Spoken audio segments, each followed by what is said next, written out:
We all know what they are trying, that they are trying to use slaughter of innocent people to cow us and to frighten us. They should not and must not succeed, he said.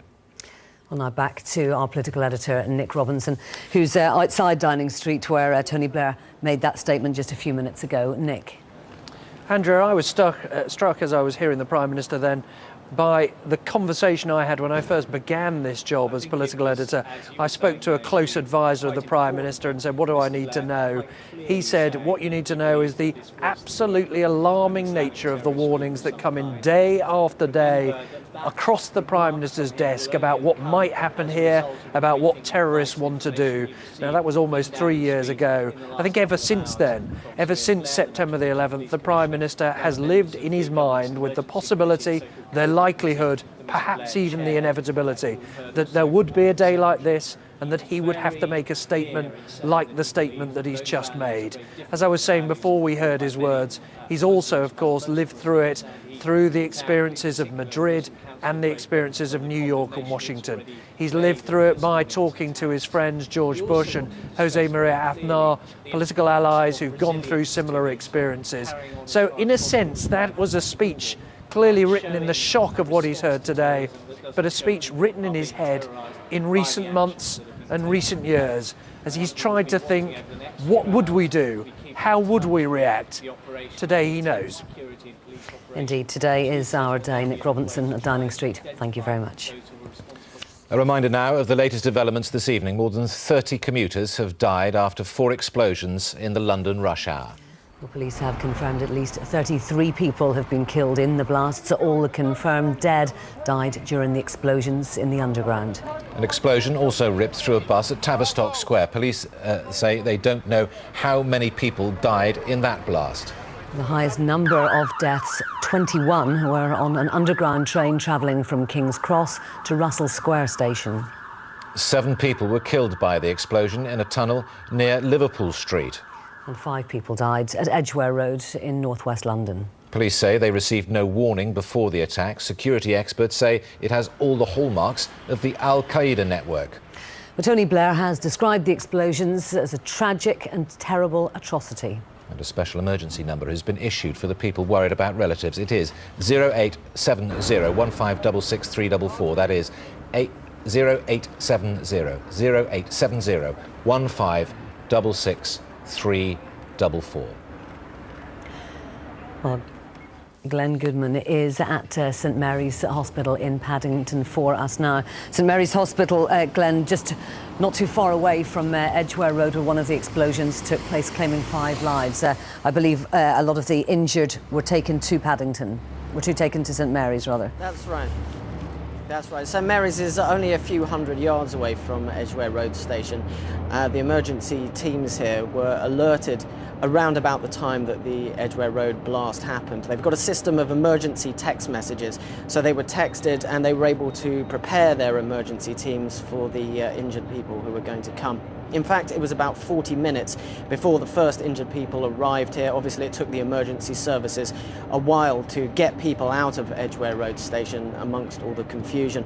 But once they were here, they started being treated. As I say, that was about 40 minutes after the first texts arrived. In total, 36 people were here by mid-morning. That included 6 people who had critical injuries, 17 people who were seriously injured, and also 13 people who had minor injuries, such as cuts and bruises. Now, those who were seriously injured had injuries such as limb damage, burns, head injuries, also, of course, chest problems, which was a byproduct, obviously, of smoke inhalation. Those who were in a critical condition, some of them had lost limbs. Now, it was suggested at some point that they might be moved to a specialist unit elsewhere, but I've spoken to St Mary's. They say that's not the case, that in fact they have all the facilities that they need here to deal with all the injuries that have been brought to them. The hospital, they say, is coping very well. They've got about 3,500 staff on, they've got 1,500 nurses and around 3 or 400 doctors here. I spoke a short while ago with a lady who'd come in. She was very upset. She'd come in to visit a friend of hers who was injured quite badly in the Edgware Road blast. She said that her friend had serious eye injuries, but nonetheless she was relieved that it looked like her friend was going to pull through, she said. In addition to what's going on here, they've set up an assessment centre which is just down the road, and there they're looking at all the people who've been coming in from Edgware Road.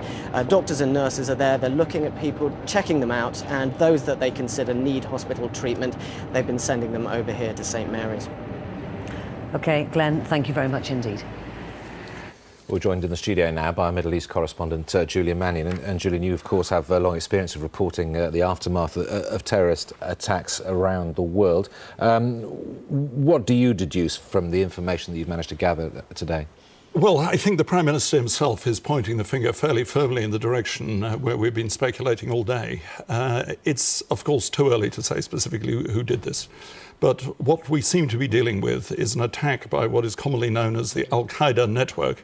It may be less a network than, if you like, an inspiration for these really horrific deeds, but an action really along the lines of what took place in Madrid on March 11th last year, a deliberate attack on the transport infrastructure, a multi-pronged attack to cause the maximum effect, with the clear objective of killing and maiming as many civilians as possible. It's as immoral as that. And then the fact that you point out that it could well be an inspiration, no more, in other words, not a physical group necessarily, makes them even more difficult to defend against, obviously. Yes, I mean, what the Prime Minister will have at his fingertips, one suspects and indeed hopes, is a great deal more detailed information about the kind of groups that have been attempting to carry out this operation in Britain. It's significant, for example, that the one statement of responsibility we've had today, which may or may not be authentic, but which comes from an organisation which calls itself the Secret Organisation of Al-Qaeda Al-Jihad in Europe, Al-Jihad being, of course, the Holy War, that this organisation speaks in glowing terms of the great difficulties that had to be surmounted in order to get people in here to carry out this attack. Now, we don't know whether actually this is an organisation in a formal sense, in that if it takes orders from, let's say, a cave in Afghanistan, I think these days one rather doubts it, bearing in mind the tremendous efforts that the Americans have put in to suppress exactly that sort of activity. I'm talking about Osama bin Laden and his acolytes.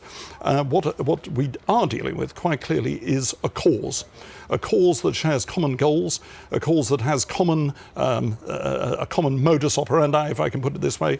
Above all, a cause really based on hatred and revenge. It's hatred of what they call the Crusader governments. Unfortunately, our government is identified by them as a Crusader government for its actions in Afghanistan and Iraq. And the revenge is for what they claim is the killing of Muslims in those countries and the unjustified assault, in their eyes, on Afghanistan and in particular on Iraq, the war that's continuing to this day. So we are really dealing with what we had feared, it seems to me.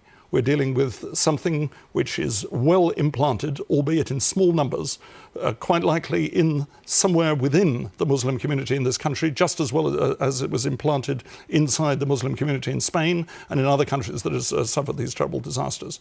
I'm not by any means branding the majority or anything like the majority, but somewhere here in this country are cells of people who have been willing to carry out this really ghastly atrocity. As we're speaking, Julian, Tony Blair has just gone into New Scotland Yard. Are we saying that there are operatives, Al-Qaeda operatives, sleeping in this country, sleeping cells, so-called sleeping cells, or are their movements so difficult to track we don't really know where they are, where they're coming from? I'm afraid there's one truism about terrorism which must apply in this case.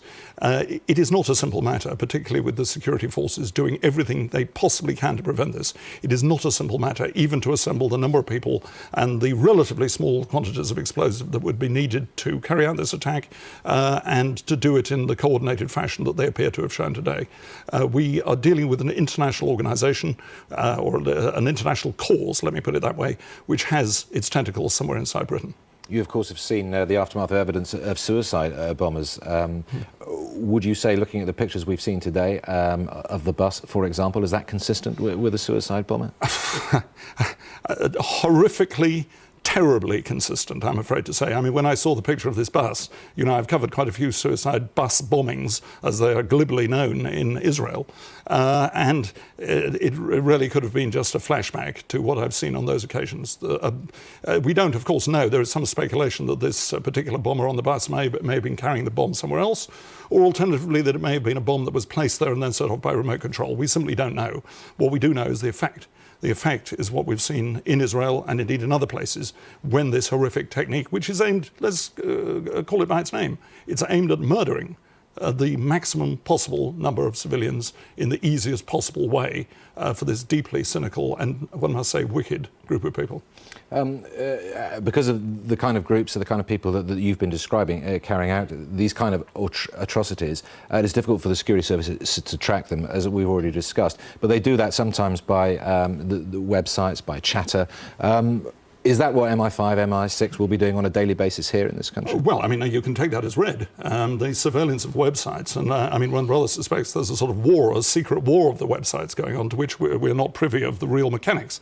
But of course, genuine jihadist websites, if I can put it that way, which come and go, which fluctuate, which appear and then disappear, these will be, their activities and their statements will be pursued rigorously by the security services. But beyond that, there will be all sorts of other intelligence gathering mechanisms inside mosques, trying to trace suspicious travellers, really beyond the imagination in terms of its scope. The problem is that to do this, you have to have a bit of local support, you have to have the explosives, but you actually have to have quite a small number of really determined people, and it is very difficult to track these people down until they've carried out this kind of horrific act.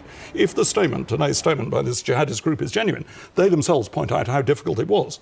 The hope has got to be that in carrying out these dreadful actions, they have left some clues, as indeed took place, for example, in Madrid, where somebody from this group, if this hasn't happened already, can be tracked down, preferably captured, and some clue can be gleaned as to the exact mechanics of how this operation was carried out. But it must be said that even if that happens, as in the case of Madrid, it is unlikely to put a stop to it. This is a cause. They see it as a cause, and it is based, as I say, on revenge for a war that is still going on at this moment, and that is unlikely to come to an end, I'm afraid, anytime soon. OK, Julian, thanks very much indeed, Julian Mannion. OK, for anybody just joining us, let's take a roundup of this evening's main developments. At least 33 people have been killed in a coordinated terrorist attack in London. 3 tube stations were targeted, as well as a double-decker bus. Tony Blair has described the explosions as a terrible atrocity. He promised an intense hunt by the police and security services to bring those responsible for justice. The explosions have meant that travel chaos is in place tonight for roads around London, including the M4. But some buses are operating again in the city centre. Damon Green now looks at a day of carnage. The number 30 bus from Hackney to Marble Arch, a Piccadilly line